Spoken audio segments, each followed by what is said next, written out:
이재명 후보 재판 기록 6만 장에 대해 대법원은 계속 발뺌만 하고 있죠. 근데 더 이상은 못 그럴 것 같습니다. 디테일 여신, 검사 출신 박은정 의원이 도저히 피할 수 없는 신의 한 수를 던졌기 때문인데요. 늘 그렇듯 핵심 영상부터 한번 보시죠.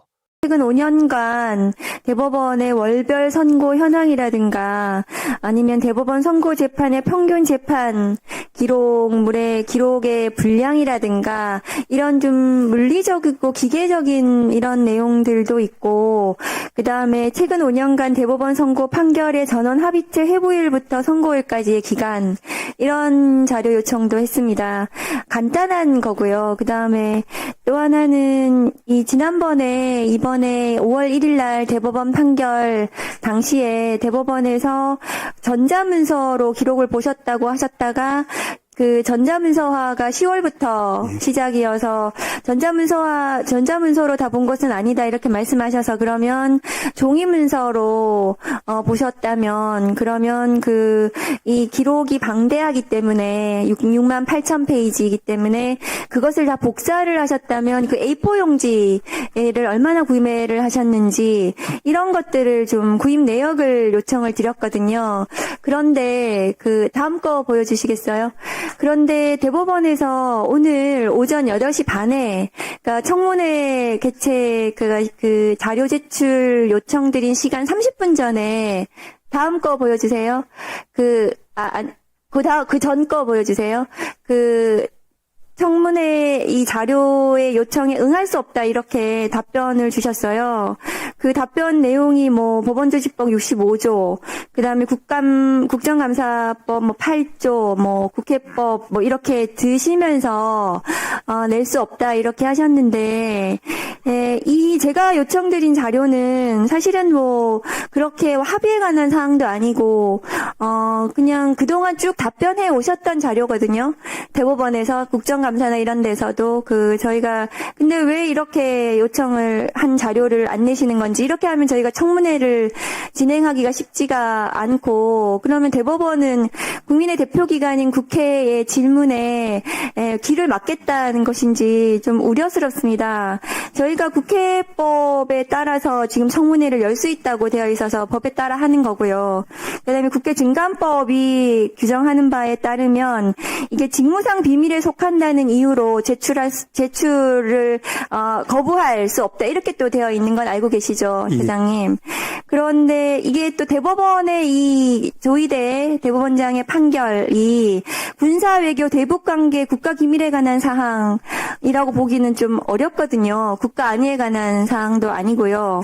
그리고 만일에 그 국가 기밀에 관한 사항이라 하더라도 5일 전에 소명을 해 주셔야 되는 거거든요, 법상. 근데 5일 전에 소명도 하신 적이 없으세요. 그러면 대법원은 이번 청문회에 비협조적으로 협조하지 않기로 했다 이렇게 봐야 되는 건지 저는 우려스럽습니다. 오늘 이제 사법 내란 특검법이 오늘 법사위에 올라와 있습니다. 대법원으로서는 매우 치욕적인 일이라고 저는 생각합니다. 저 뒤에 앉아 계시는 지금 법관들께서도 매우 모욕적으로 생각하실 것 같아요. 왜냐하면은 대법원이 내란 특검을 지금 수사 대상이 된 거거든요. 그러니까 오늘 제가 요청드린 이 자료에 대해서 압수수색이 들어갈 수도 있습니다. 이 자료들을 폐기하거나 하신다면 증거인멸이 되실 수가 있는 겁니다. 자료를 보존을 하시고 이 특검에 대비를 하셔야 된다고 저는 생각을 합니다. 그리고 한 가지 더 말씀드리고 싶은 건 화면을 좀 올려주세요. 저게 지금 천대엽 행정처장님께서 하신 판결문이거든요. 처장님 보시면 저기 천대엽이라고 서명하시고 도장이 찍혀 있는데요.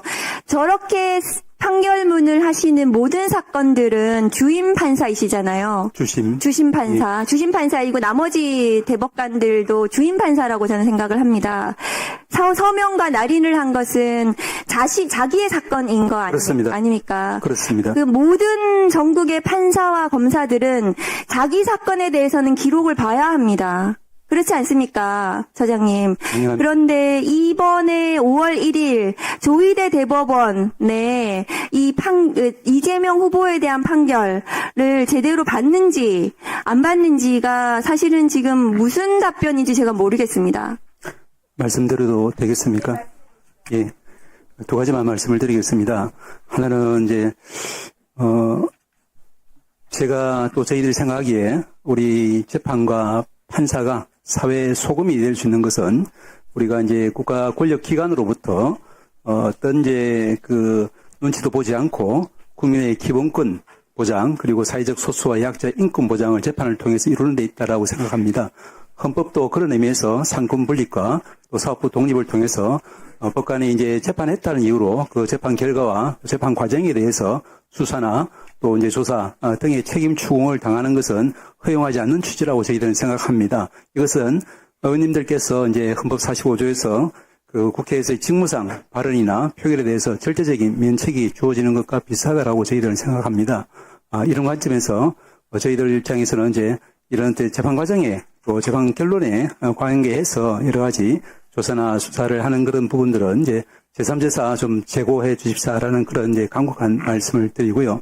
두 번째로 조금 전에 자료 요청 관련해서는 조금 혼선이 있었던 것 같습니다. 왜냐하면은 제가 조금 전에 드린 그런 말씀과 같은 경위로 저희들은 이제 이번 청문회는 물론 이제 위원님께서 이제 그 보시는 착안하시는 그런 규정에 근거해서 이제 요게 이제 당위성을 설명할 수도 있겠지만 말씀드린 것처럼 저희들 입장에서는 헌법이 보장하는 또 이제 법원조직법이 보장하는 합의과정 비공개라든지 법관의 재판의 독립이라든지 뭐 이런 부분 관련해서 이제 이 부분이 조사와 수사의 대상이 될 수 없다라는 입장이기 때문에 그래서 이제 여러 가지 검토와 고민 끝에 저희들은 이제 이번에 불출석 의견서를 낸 것과 마찬가지로 청문회 관련해서는 자료를 내기는 좀 힘들겠다라는 그런 입장을 오랜 숙고 그때 정리한 것입니다. 다만 제가 이제 여기 오전에 듣기로는 청문회와 별도로 이제 의안 자료로서 이제 요청을 하신다고 하면은 그러면 저희들이 통상적으로 했던 원칙대로 검토해서 제출할 수는 있다 이런 이야기를 제가 들었습니다. 그래서 제가 박 의원님 이제 실에서도 제가 이제 그런 취지로 의안 자료로서 요청하는 것 같다는 취지로 제가 전해 들었습니다만은 그 정확한 말씀을 제가 확인해서 그에 따라 조치를 취하도록 하겠습니다.